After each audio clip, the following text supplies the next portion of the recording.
So you've just had the bad news. Yeah, I've sat there and had that one as well. Sitting in that little dank little room, very sort of like, feeling very isolated really.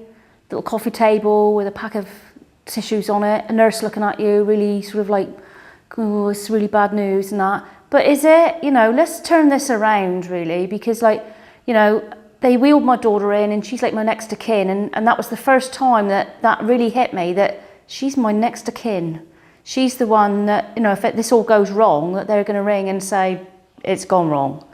But I don't know really. I don't think that they're looking at this right. You know, it is bad because you don't know at that time whether you're going to live or die, but you just don't want to feel bad.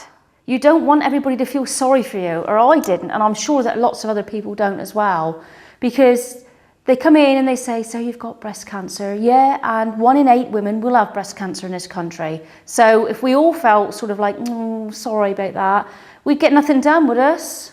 You know, that's the whole thing about this. It can be empowering, and I feel that for me, it's made my life so different. And you could be like that as well.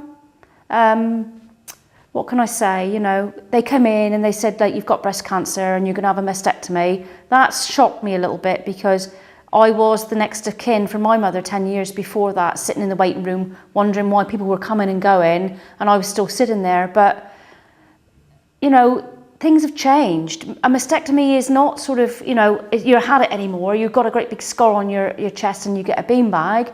I had reconstruction. It took 9 hours. They used my back muscle, but the reconstruction is absolutely amazing. And I remember when the doctor came in and he said, right, so, you know, we're going to have to take the whole breast and what have you.